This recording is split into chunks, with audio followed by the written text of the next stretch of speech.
And as the beautiful tunes of Michael Giacchino fade away, I find myself, as per usual, watching any movies because he's constantly scoring them. How do you say his name? I'm here with Josh. Yes, I am also here. I do not know how to say his name. I've never heard of him before, but that's great.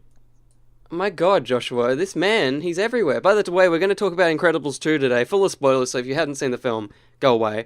I'm going to do a quick review on the channel that's completely spoiler-free, so maybe keep your eyes there, and then, you can watch that, and then come back once you've seen the film. Because don't watch this if you haven't seen the film. Very good. So you say he's everywhere, though. He composer is. guy. What else does he do? What else has he done? He has done every single Star Trek film from the J.J. Abrams universe. He did Spider-Man, Doctor Strange, Rogue One, all the Jurassic Worlds. He's done Up, Inside Out, and Ratatouille, and a bunch of other things. Yeah, I vaguely have heard of some of those. Yeah, some of those are mildly popular. They're fine, I guess. They're okay. But, yeah, I think he'll come up in a bit later because he's pretty much a vital part of this film. Yeah, I have him here with me, so I'll invite him into this soon, yeah. Good. Yeah, but I've never heard of him, but he's just in my bedroom. Yeah, it's kind of like whenever you're over, I'm like, who the hell are you? But let's dive straight into it. I always go straight to you because I know you're always well prepared. How did you feel? I really enjoyed this. It has been a while since I've seen the first one. It's been quite a few years. So I'm feeling currently it's like, for me, on par with the first one. I get it. That's funny. Why? Because their last name is Parr. I didn't know that. I think I vaguely remember seeing that, but probably only because I was looking up actors' names on IMDb. Yep, that's the Incredibles. Sure. Well, there you go. Yep. It was on par with 2 R's, I believe. There you go. Yeah. Yep. Nailed it. Look at me. I nailed that reference. Oh yes. Yeah. I think it was on par with the first one. Look, I'm just going to repeat myself over and over and over. Okay, you're just going to keep making the same joke you didn't know you made. That's right. I can't think of another way to say that it was that. Using that. But yeah, loved it. The vibe with the rest of the audience was just great. It was basically just filled with adults. It was so good because I went to the 8:30 at night session, which is pretty late for a kids movie, but obviously they knew that there would be quite a few people that have been waiting for this since they were children. So yeah, there was quite a few sort of older people there, which was great, and just a really good feeling, really good reactions from everyone throughout the movie. So it just sort of made the whole experience that much better. So that's good. I really dug this. How about you? How you feeling? I don't know yet. Okay. It's my problem with all these Disney films that are like Wreck-It Ralph. That's fine. That's a sequel that's only taken a few years. But it's the same with Finding Dory. It's like it's impossible to nail their target demographic because they have to. They know full well that there's going to be an audience of adults watching at 9 o'clock, but they also know that there's going to be an audience of children watching at 10 a.m. So it's a battle that they can never win. And just I think they're getting better because it's not Finding Dory level of, I just give up. I don't want this in my life. It's better than that, but it's not. I don't think it ever quite hits the tone of the first film where it was an accidental hit for all ages. This one is doing its best to be there for everyone, and I don't think it always nails that. Okay, interesting. I understand that. That makes sense. Cool. Yeah, but I still loved it because it's a good film, but there's certain things that I wasn't the massive fan of. But maybe we go with the positive first. Yeah, let's do that. So, how'd you feel about the opening? I was in love with it because I was like, okay, we're going pretty serious with this. We're going back to Tony, and I was really excited to see Tony. Didn't look like Tony did in the original film, but that's fine. He was still wearing a black shirt. That's enough. It was a cool thing, and it was cool seeing the old dude. I didn't pick up on that. I thought he looked the same. Here's the thing: you would think so, but because I looked him up as soon as I left, because I was like something different. How he looked in the original is like the the basic version of how he looked in that. Basically, they just took all of his features and just exaggerated them, because if you look at all the men that are like around him in the scene where he pops up, they all look the same because they're like just the like standard render man character that they just plonked out. Yeah, so they were okay, like, oh, background. shit. To make you go, oh, it's that guy. We'll just exaggerate the features a little bit. That's fine. It's fine. Just don't watch them back to back. Watch them with like 14 years between them. Yeah. Like I probably did. Yeah, but it was. I think it was a cool opening. I think, you know, I was happy. It was a good logo drop as well. I don't like the fact it's called Incredibles 2. I wish it just had a subtitle, because the number at the end terrifies me that they want to make more, and I don't want more. But yeah, no, I thought it was a good drop, and like straight back into the action, and it just felt like the same film, like we'd left it. Like, it was good. It was very nice. Yeah, absolutely, totally. I thought it was an interesting way to do it, that it was sort of from Tony's perspective. So it was sort of back at the end of the original film, but at the same time, it's Tony explaining it to other dude. What was his name? Yeah, it was oh god, Rick, like something, Ricker? Dickers or something. Dickers? Yeah, probably not. I hope it's not Dickers. It was something like super inappropriate. I gotta look that up now. You find it. But yeah, I thought it was a cool thing. It was like a previously on The Incredibles, but from a different character's perspective, which is a clever thing that I haven't really ever seen before in film. Maybe it's in television. There's a lot of television shows. I'm getting there. Just Dicker. Dicker. It is just Dicker. Rick Dicker. I went with Ricker. So it's basically just Dick Dicker.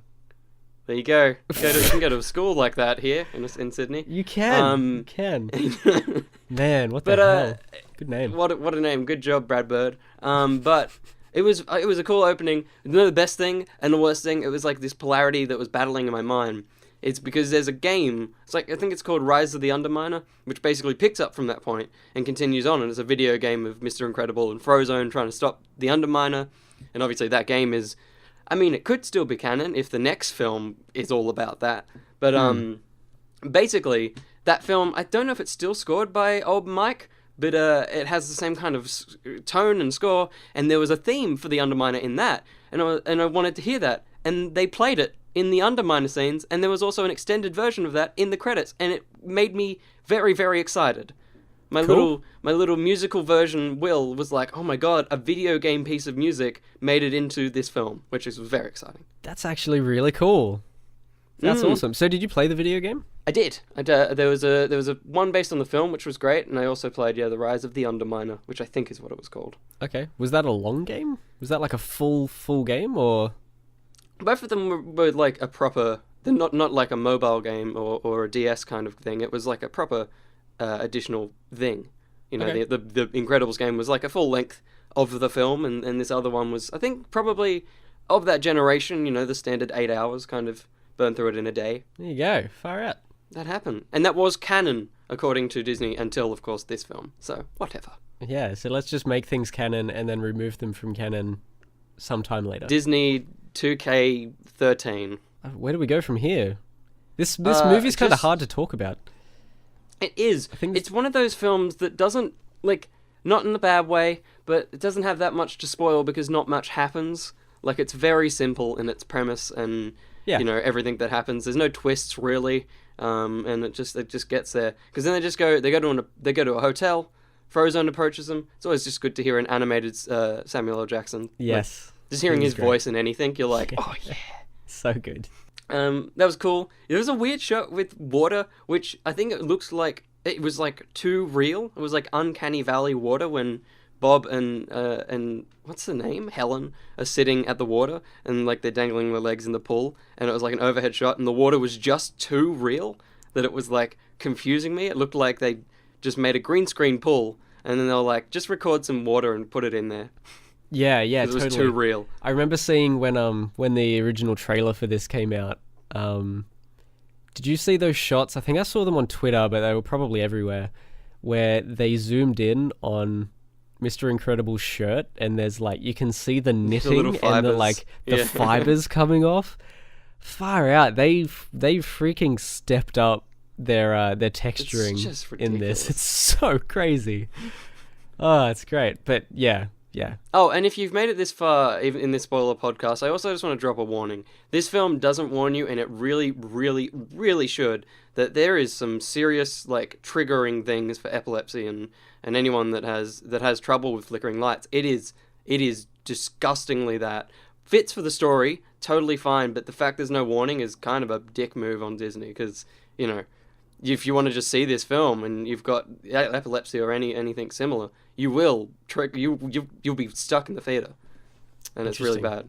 Okay, yeah, no. Like a lot of people in America have been like hospitals, ambulances have been called to bring people out of the theaters. Seriously, for this movie. Yeah, so a lot of cinemas around America are starting to put up massive signs saying epilepsy warning. So hopefully that feeds out into other countries showing it, because it is a massive plot point in the film, and it happens quite a few times. There's like literally a scene where she's running through an epileptic fit, basically. And so yeah, be careful, guys. Good point. I did not think about that at all. Wow. Yeah, fair enough. That's pretty intense. I guess, should we just talk about what actually happens in the story? Might as well. What the story is. So yeah, basically the Incredibles save the day at the end of Incredibles 1 / beginning of Incredibles 2, stopping the Underminer. But I think it's basically they still caused a lot of damage and the Underminer still got away, and so superheroes are still illegal. So they have to stay sort of hidden and stay not superheroes until they get contacted by a very rich man and his sister, whose father was heaps into superheroes and sort of like helping them out and advocating for them. And that's what these kids want to do. And from very early on, you can sort of tell that something is up with these two. It's fairly obvious, but to me, I don't know how you felt about this, Will, but I was like, either one of them is evil or they're both evil. Like it's got to be these guys, but from the very start, it was like it's one or both of them, but I couldn't tell which one. For me, it was very clear from the the back when he talks about his father being killed and stuff. I was very clear it was the girl, because she says something where she's like, maybe if he called for the other people, or if he wasn't so reliant on superheroes, and he's like, blah, blah, blah, blah, blah. And it's like a definite misdirect where you're like, oh, he's angry, but it's like, she just was like, superheroes suck, she caused my dad to die. So straight away I was like, that'll be her. Okay, that's freaking classic Will, just jumping and knowing everything about the film straight up. I definitely assumed that was going to happen, that you were just going to be like, I could tell. It was a bit of a simple one, but it's okay. Fair enough. Yeah, so the brother of these two want to advocate for them, and the sister, who's sort of the techie one, is in on it as well. So at this stage, you don't know that they're evil, but they both hire Helen, Elastigirl. So they hire her to start with to be sort of the face of superheroes coming back, because they think that she does the least amount of damage out of her, Mr. Fantastic, and Frozone. Which I thought was one of the best parts of the film. Just that, such a meta, self-aware thing that was easily one of my favorite bits of the movie. Yeah, that was it was very well done. So she goes to another city while Mr. Fantastic has to look after the kids, which is a whole incredible, crazy, amazing thing happening. And it's very, very funny. But for the overall plot, not entirely necessary, I guess, for us explaining it right now. And she builds up this awesome sort of respect back up in the world, or at least America, for superheroes. They become legal again. But there's sort of this one big bad that she's discovered while being in this other city, and she's got to try and bring him down. She thinks she has, and everyone thinks she has, but she actually hasn't. And then everything starts going wrong, and all the superheroes get hypnotized by this one big bad. And then the kids come save the day, and it's all great. That's pretty much it, right? That's pretty much the movie. That's pretty much it. There's not much to it, but it does its job and it goes home. Let's just go into the Bob the babysitter. It was just a bit of a weird, tricky thing because I mean, it was my first question to you, was it emotional? And it isn't emotional, this movie. There's not really any stakes. There isn't much investment in the family in the same way it was in the first movie. And I think all this home stuff is them trying to do that again, but because it isn't relevant to the plot, it's so hard to link it and make it feel important, so it kind of doesn't feel important. Yeah, definitely. So that's why when you said the other day, oh, is it like emotional? Does it have some stakes? And I was like, nah, not really. But as I was thinking about it, I'm like, every time there's sort of an emotional beat, they then follow it up with comedy. Yeah. So there's sort of emotional bits, but then there's not. Very, very sort of quickly.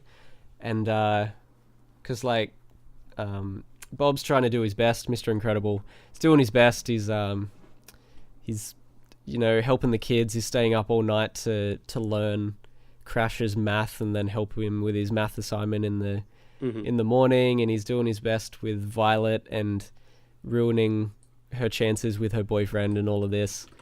And all of that just sort of has a lot of comedic timing along with it, which is funny, but the emotional sort of stakes that they initially set up sort of disappear a little bit.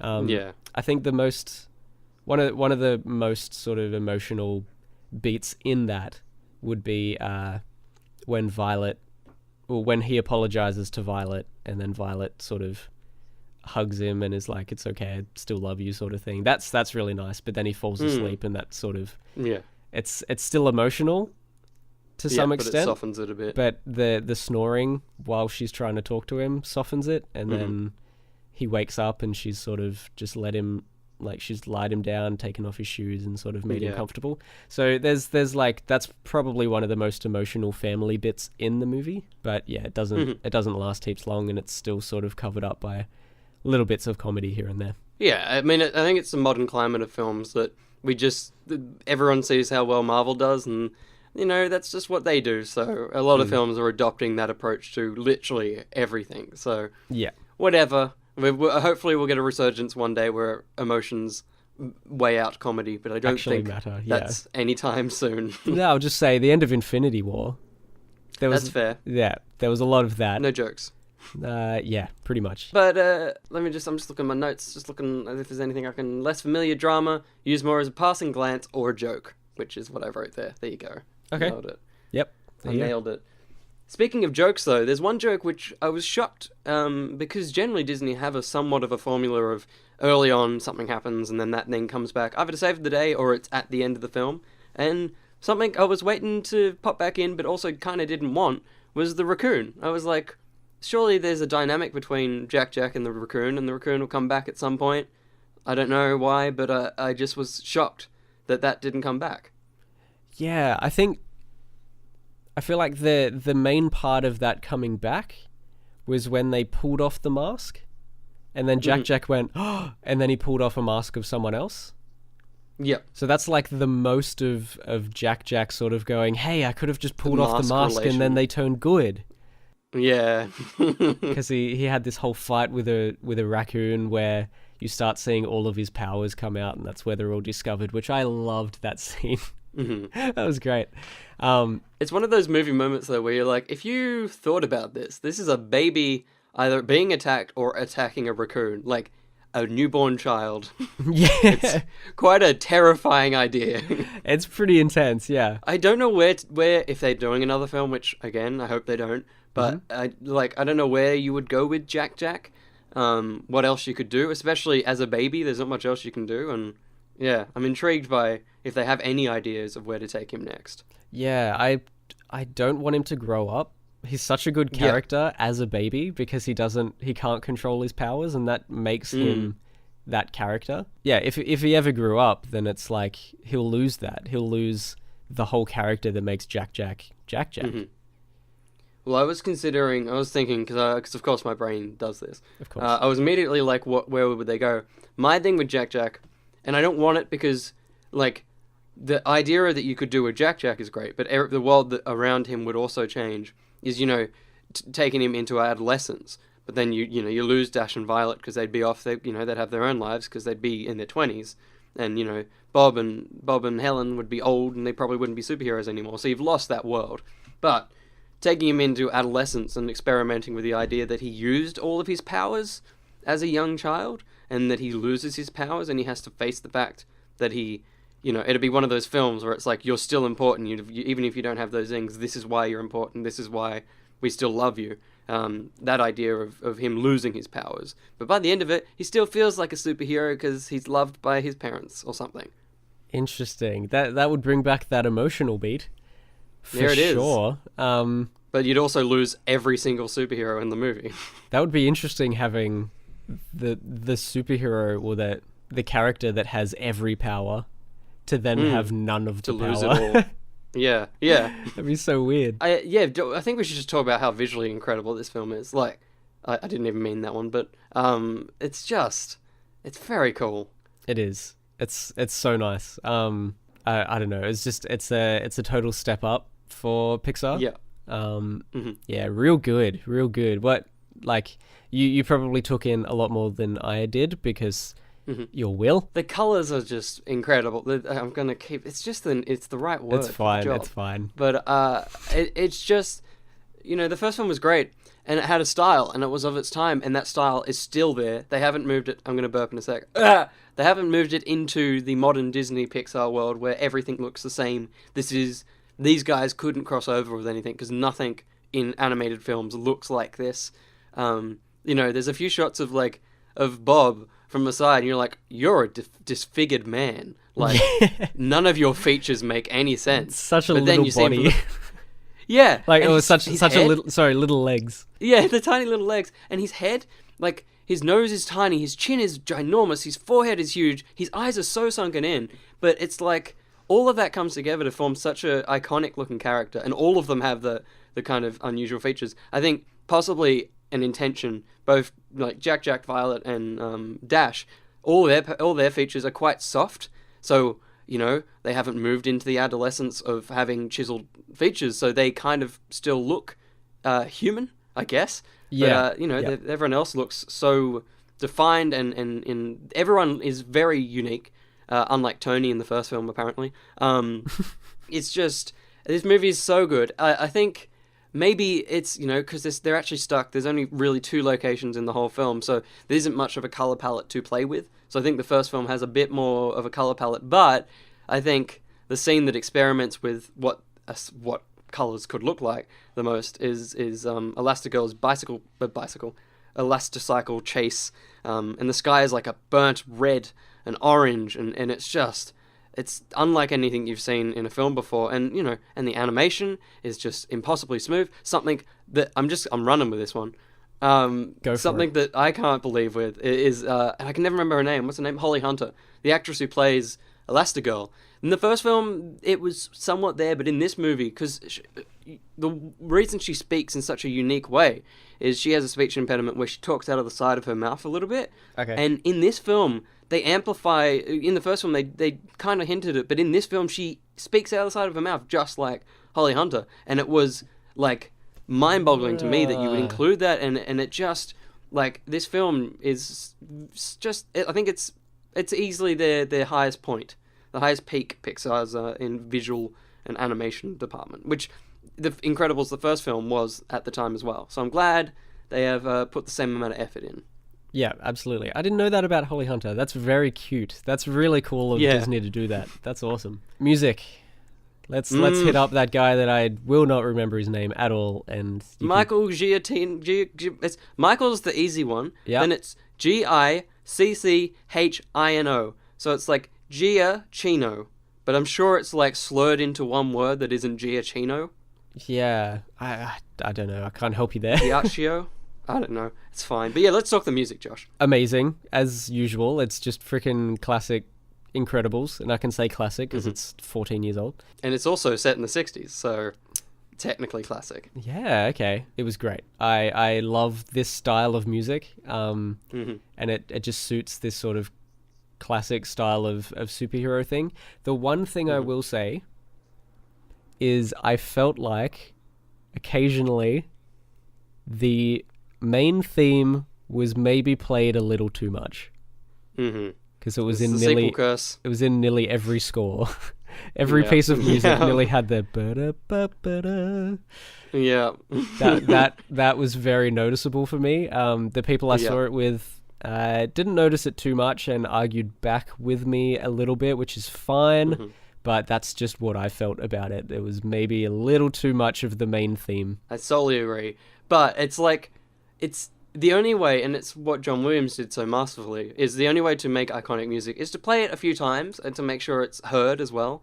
But the thing that John Williams does so brilliantly is he creates like 7 different iconic themes in one film and plays those 7 things every now and then, because then you have, it doesn't feel like the same thing. But Incredibles has one purely iconic theme, and so to the piece of music that's going to make you excited is that theme, so they just keep shoving it in your face, which it is a very good theme. It's so good. It's definitely very much a sequel. Cool.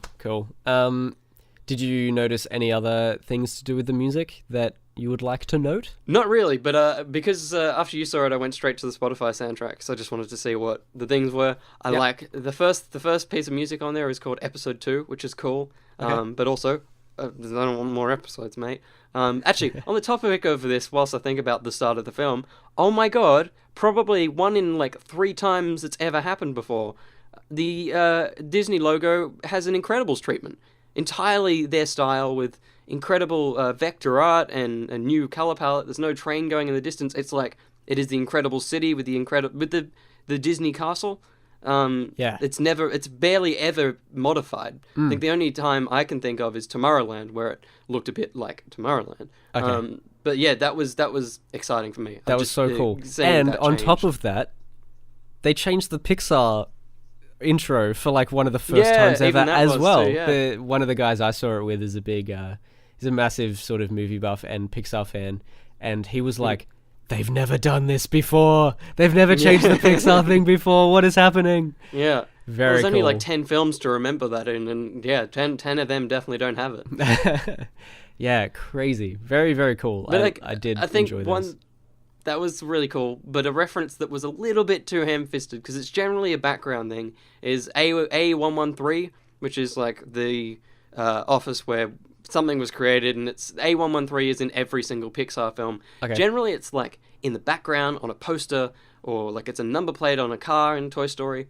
In this, it's the name of the film that Violet's going to see. So it's huge. It's a huge text on the billboard on the screen, and I was like, I can see that. That's not the point of the joke. You're supposed to hide that.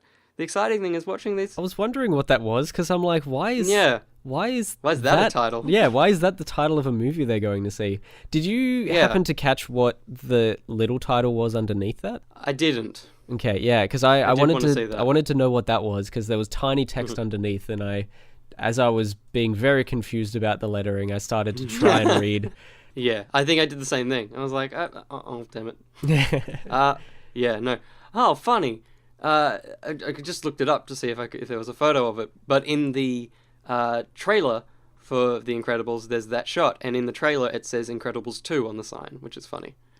So Interesting. They didn't want to reveal their Easter egg, but in the film they definitely didn't care. But thinking of it as a Marvel, almost a Marvel hero, but at least a Disney or a current superhero film, I thought it was quite interesting. There was no post-credit scene or any end-credit scene. Yeah. I think we looked that up before leaving the movie, which is just something we do now in like every movie other than Marvel movies. And yeah, that was pretty surprising as well. I would have assumed, being a superhero movie, and I guess having set up this universe again for potentially more sequels to come, you would have assumed they would try and set up a sequel by having a post-credit scene. I wonder if they do have episode 3, whether it'll leave off with Tony being stuck at the movies. And he's like, I saw this happen, and then he has to get his mind wiped again. I pre-prepared, because I'm never ever prepared for you asking what my favorite scene is, but I wrote it down this time. But I'm going to ask you first, and put you on the spot, even though you absolutely know what your favorite scene is because you've been thinking about it for the last 8 hours or whenever you saw the movie. Yeah. I actually don't think I know because I don't think I had one that stood out to me. Okay. But if I think about the film as a whole, I think the one scene that got me a little bit giddy was Giddy. there's a moment, a little bit giddy. There's a moment and there's a scene. The moment was when Violet spits out her water through her nostrils in like a tornado of... All three of us, I saw it with 2 other guys, all three of us literally screamed with laughter, and because there's like mucus forming around her nostrils, it's like the grossest, hilarious, it was just like, my moment of the film. They did that. Yeah, they did it well. Yeah, it was so good. But my scene of the film, I guess maybe I think it's probably when he finds out the car's gone and sold, and then like they control the car from home, and the missiles, and Dash is about to kill people. Yeah. He's like, no, let me. It's like, Dash, that will kill people. He keeps pressing the missile button. It's great. Yeah. Yeah. Yeah, I think it's that. It's just, I just like cars in movies. And so every time the car was in this movie, I friggin' loved it. And, just the idea of their voice recognition stuff, that was so good. Yeah. That was very it cute. might be that. It's probably not that, but that's the scene that comes to my mind. Yeah, what about fair enough. Well, just on your the water out the nose thing, I loved at the end when Violet sort of reintroduces herself to Tony, and she's like, "Do you remember me?" And he's like, "Are you the water girl?" And just as he's saying that, she sort of interrupts and goes, "I'm Violet. How are you?" It's great. It's such a good little scene there. It's very funny. I had a couple. Yep. So I think one of the ones that I just really enjoyed because it's just a fun little romp is Jack sort of discovering the powers, and also then a little bit later the family playing with his powers a little bit. Yeah. When Turning they him into a gun. when they get Edna mode stuff and all of that. Yeah. I really like that stuff. I love Jack like in this movie. He's so funny. And I love how they have to try and control him and keep track of where he is all the time. He's great. And I loved the end of the final action sequence. So just everything of them from like jumping out of the plane back to the boat, right up until the boat rests against the tower. Because it's heading towards the city and they just stop it in time. I feel like I didn't breathe because once the boat stopped, I sort of exhaled and went, wait, I don't remember breathing. Like, it was right, just... that's the bit. Yeah. She said that and I was like, I wonder what bit it is. Yeah. So it was just that whole end sequence where it's just like them falling out and like falling out of the sky and the Void Girl having to sort of like create voids for Elastigirl to fall through and all that, and that part I just found really, really fun because there was multiple different groups of people trying to do different things to sort of save the day and stop this boat from destroying the city, but also stop the bad guy and all this sort of stuff. It's just like there is so much happening all at once right now, even though it's not a whole lot.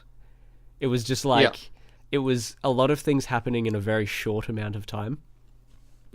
And I was just like, what's happening there? Oh, look at that. Oh, it was so fun. So yeah, I really enjoyed that. And then I think we didn't talk about this, but I would love to know what you thought. How did you feel about Edna Mode coming back? She's great. Yes. She was great. She was one of the best bits of the film because Yes. I loved how it was so nonchalant. It was like, it wasn't a big thing. It was like, he's just going to go visit her and like, oh, they're walking into the room from the first movie. I love that nothing was a big thing. There was no big score. When Han sees the Millennium Falcon in Solo, it plays the Star Wars theme really slowly and violently, and it's like, okay, yeah, this is definitely cool. I guess it's really cool. Yeah. That's my second favorite Star Wars movie. I'm allowed to talk like that. Whereas in this, I loved how everything just came in and it was like, yeah, no, we're back. It's fine. Yeah. Like, don't get too excited. Sure. No, it was good. I loved her bits. I loved like her attitude about them, or about Elastigirl wearing the other fashion designer's costume. That was great. She's so sassy. And just the way she changes once she discovers Jack's powers, and she's just like, oh, okay, goodbye, you can go. And just gets so excited. She was great. Even though it was a limited amount of her. It was the right amount. Yeah, she was really great. She fit in very well. People got so excited in my cinema when she turned up. There were a whole lot of girls in particular. You could just hear girls going, yes, like so excited. Good. It was very, very funny. So yeah, that whole beat contains one of the best jokes in the film as well, is when he's like, his mouth is half ajar and Jack's making noises and it looks like he made the noises and she's like, oh my god. Yes. Yeah, so good. Very, very funny. Good movie. Good times. It was very good. But it's back to your second pick. I was intrigued because the thing was, like, I think maybe if I'd gone in knowing nothing, I would love this film more, because I think I had a lot of things set up in my mind. I'd seen a lot of great reviews, and I'd heard that there was like a scene where I was going to hold my breath. So that whole scene, I'm like, man, this must be leading to something. And then when the boat stops, I'm like, wait, what? And then they like put her in the cop car. I'm like, hang on, wait, what? And then the movie ended. I was like, oh, okay. Oh, I didn't like, suffocate. It was it was just like, it was the weirdest thing, because the movie for me just ended. It just finished. Okay. So maybe like so what? Maybe your bar was set like too high, or you were expecting more than you got. I think I must have been expecting more. I think it was just the first film ended with such a big battle, and I like me a good small film. So I think I was expecting the scale of the first film, but like, I'm happy that it wasn't end of the world stakes, but also I just wasn't expecting it, and so when the film ended, I was like, oh shit, okay, we're done. All right. Okay, yeah, fair enough. That was 14 years wasted. Totally wasted. No, yeah.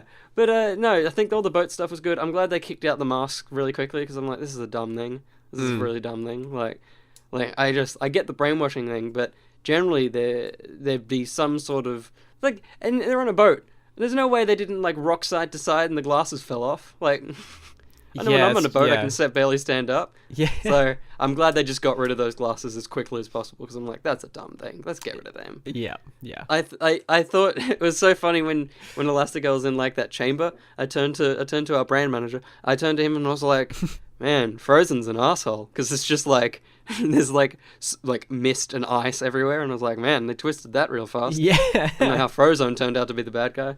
That would have been the worst. But no, it was fine. I think, as I said at the start, it's not Finding Dory level where the fish end up driving a van. It's not bad. What the fuck is that movie? Oh, man. I'm sorry, but that's great. This film it fits in the universe. It knows what it is. But I worry that it knows what it is to the point where it's like, we're holding some stuff back for the threequel. Just give us a sec. This is the Force Awakens, where we're like, we're just going to tread the water, and then the next one's the exciting one. And it's like, but no, make this one the exciting one. Yeah. It's fine. There's a lot of other big movies this year. It's alright to have a breather. And another breather is Tag. And you should go see that, because it's real fun. Yeah. I'm going to check it out Wednesday. Maybe there will be a review. Who knows? I hope there's no scenes where I'm going to hold my breath, Josh, because maybe it'll just disappoint me. Nah. No, nothing like that. That one's a properly fun film. Yeah, it's just a fun romp. Just go in, have some fun with it. Oh, by the way, yes. When we watched Incredibles, one of the first ads in the cinema was like, I think it must have been a perfume ad, and you know how those perfume ads get quite saucy? Well, this one got very saucy. It started with her laying on top of a man in like fully clothed, and then it like jump cut to no clothes, and they were just like kissing and just slowly grinding against each other, and I was like, this is Incredibles 2 at 10 a.m. in the morning. Like, what? This isn't the adult session. This is not okay. What the heck? That was definitely not expected. But very much appreciated. No, it's fine. I got enough from Mrs. Incredible. Oh, that one. My goodness. But I'm just scanning my notes. 2 notes that I added was that when you were describing the film, you called Mr. Incredible, Mr. Fantastic, and you also called Dash Crash. Just so you know. Did I really? Yeah. Amazing. I thought that was quite funny. Very good. I think that's all we've got on The Incredibles 2. It is fine. If you haven't already seen it, that's very odd that you're here, but go see it. It's worth having in your eyes. Indeed. So if Will thinks this is not as good as the first, then that means that this is the second best Fantastic Four film ever made. That's true. Go check it out. Very true. Although maybe it's Go check it Fantastic Five because Jack's there now. Yeah. Fan 5 stick. Fan 5 stick. But there it is. Yeah, that's exactly my thoughts. But don't forget, we also have other podcasts here, so if you want to have a listen to them, they're all over the place, but they're all in a playlist if you want to have a look at those. We've got some stuff on Infinity War and Deadpool 2 and E3. There's a whole heap of stuff. What else have we got, Josh? Indeed. We have a YouTube channel. So obviously E3 was last week at this point in time of recording this podcast. And our we have a massive podcast about that. It's like 2 hours long, and it went very late, and I think we got very tired towards the end, and we enjoy the last half of that podcast, because if you want to just skip to the last half hour, that's a good chunk. It was a bit ridiculous. It was so late, but yeah, we've got well, Will, you did a whole bunch of coverage last week, and you're still so exhausted that you do not want to make any more videos for a little while, which is fair enough. So we have total coverage and recaps of all of E3 from this year, 2018, in case you're listening in 1984. That's true. And yeah, we got a Patreon if you want to come help us out. Chuck us a couple of bucks, and you can join our special private Discord. Come have a chat about things. Tell us. We've had some pretty good like requests for YouTube video ideas, which is great. Yeah, it's very helpful as well. Yeah, help us out, because not that we're like running out of content already, like a few months into really trying to push this whole thing, but yeah. But there's some. It's always appreciated. Yeah, there's some really cool ideas that that we'll definitely look into and experiment with. So, yeah, just for $2, if you can spare it, if you actually want to help us out, that would be amazing. We very much would appreciate that, and we'll throw you into our Discord where we can have a nice little chat as a small group at this point in time. But hopefully, we'll get more and more people, and it'll just be an awesome little community. We got Facebook. We're on the Twitters. We do. There's some followables there that you can click on. Yeah. So I think a lot of that is linked down below. I think that's it. Actually, just quickly before we go, Jack can travel through dimensions. And good night, everybody. What? Yeah. My goodness. Let's get him in Avengers 4. Yeah, he'd bloody solve everything, right? Yeah. That would be sick. If anything, it can turn into a gun, so that'll do. You just have to say pew, pew, pew, and then he shoots. Pew, pew, pew, and he just shoots his eyes. Which I feel like is how you train a dog, but that's fine. Let's treat the baby as a dog. Look, yeah, it's fine. It's fine. Can you imagine? Let's just go back into our chat about Incredibles 2. It's alright, it's a post-credit scene. Yes. Can you imagine when if he like went to school and there's these kids like in the playground running around playing like cops and robbers or whatever, and they're shooting each other and they go pew pew pew, and then Jack's just starts shooting lasers out of his eyes and killing children. Yeah. Incredibles 3, everybody. Yeah, Jack kills the universe. Oh, please, that would be amazing. Please. What a good twist. I mean, that's the other option with Jack, is he becomes the villain. That's the only other option with his character. Oh, yeah.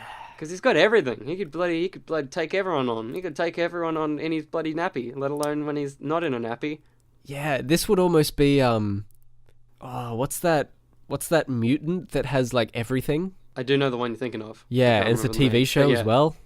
Okay. Well, right. if you guys want to find out about said superhero that we can't name, check out Marvel Unlimited. It's all right, we've got the plug in there. I had to get it in there. We haven't put it in yet. I think we missed it in E3. We did miss it in E3.